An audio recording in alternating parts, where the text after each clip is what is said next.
안녕하세요. 자몽의 리치모닝 90번째 새벽 4시의 기적입니다. 오늘은 10월 20일 일요일이고요. 행복한 일요일, 우울할 땐 뇌과학이라는 책을 새롭게 가지고 왔습니다. 앨리스 코브 작가님께서 지으신 책이고요. 우울증은 그저 항상 슬픈 상태가 아니다. 세계적인 신경과학자이자 우울증 전문가인 앨리스 코브, 15년 넘게 우울증을 뇌과학의 품에서 연구해 왔습니다. 우울증이란 대개는 마비된 것 같은 느낌이 들고 감정이 있어야 할 자리가 텅 비었다고 느낍니다. 저도 사실 약간은 일상생활에서 우울감을 느껴서요. 이 아이를 저의 이기적인 욕심인지 모르겠지만 데리고 와서 함께 행복한 시간을 보내고 있는데요. 요즘 너무나 행복합니다. 우울할 땐 뇌과학. 최신 뇌과학과 신경생물학은 우울증을 어떻게 해결하는가? 사람들은 동일한 뇌회로를 갖고 있으므로 우울증에 걸렸든 불안증에 걸렸든 어딘가 아프든 그냥 잘 지내고 있든 누구나 똑같은 신경과학을 활용해 자기 삶을 나아지게 할 수 있다고 합니다. 우울증은 아주 안정적인 상태입니다.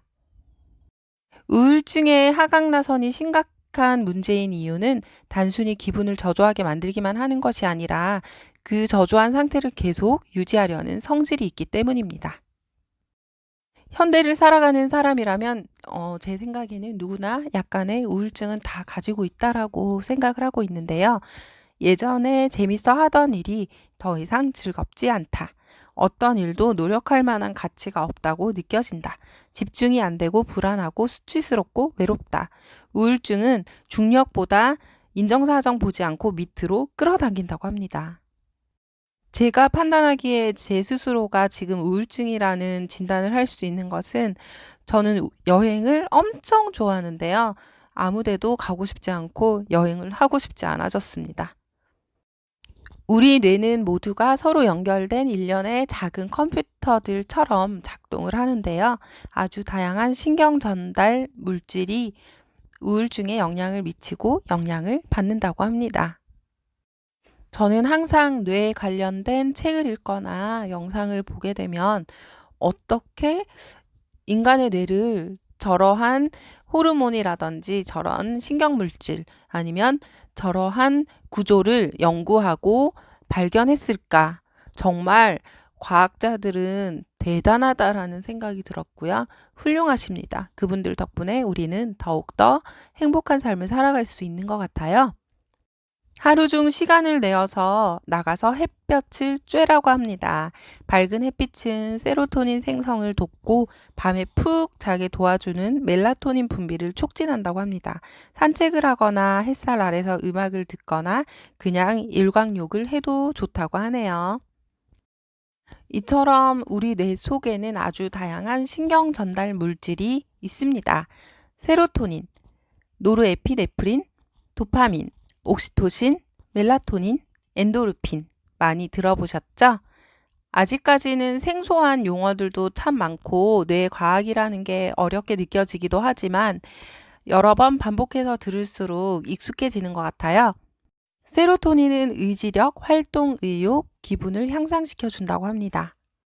도파민은 쾌감을 증가시키고 나쁜 습관을 고치는 데 꼭 필요하다고 합니다. 옥시토신은 신뢰감, 사랑, 연대감을 증진하고 불안감을 떨어뜨립니다. 멜라토닌은 수면의 질을 높여준다고 하고요. 엔도르핀은 고통을 완화하고 고양된 감정을 안겨준다고 합니다. 그래서 예를 들면 도파민계의 기능에 장애가 생기면 나쁜 습관을 갖게 되고 즐거움을 잘 느끼지 못한다고 하네요. 습관이란 생각하지 않고 자동으로 하는 행동이기 때문에 일단 좋은 습관을 들이면 의식적으로 생각하지 않아도 삶을 바꿀 수 있는 힘이 생깁니다. 우울증에 걸렸을 때 모든 게 재미없어 보이는 이유는 측 좌액에서 도파민 활동이 감소했기 때문이라고 하네요.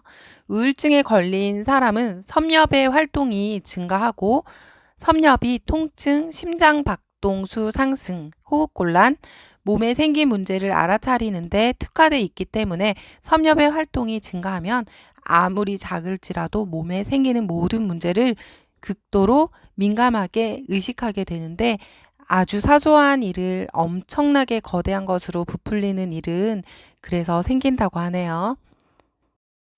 우울증은 뇌 회로 간의 의사소통의 문제라고 합니다.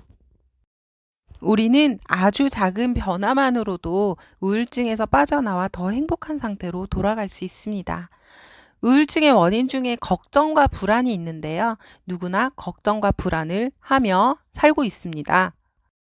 걱정과 불안을 떨쳐버리기 위해서 웬만하면 만족하라고 합니다.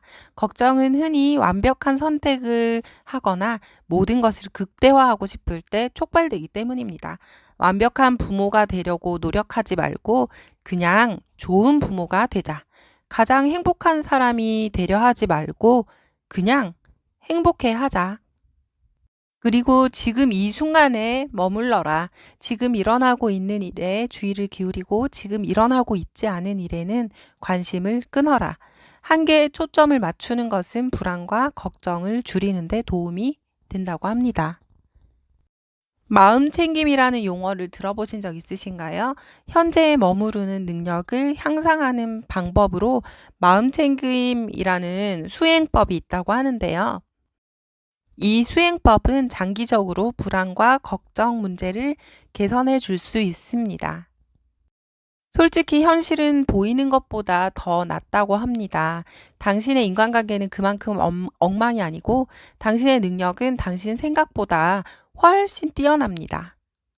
뇌는 부정 편향이 강하다고 하는데요. 뇌는 고정된 것이 아니라 생활을 바꾸면 뇌도 바뀐다고 하니까 우리 소소한 행동 하나라도 바꾸려고 노력하는 생활 습관을 가지면 우리의 뇌도 우울한 뇌가 아닌 행복한 뇌가 되지 않을까 하는 생각을 해봅니다. 이 책은 내일도 이어서 소개시켜 드릴 거고요. 어려운 뇌과학이지만 읽을수록 참 재미있는 내용인 것 같아요. 오늘도 자몽의 리치모닝 함께 해주셔서 너무너무 감사합니다.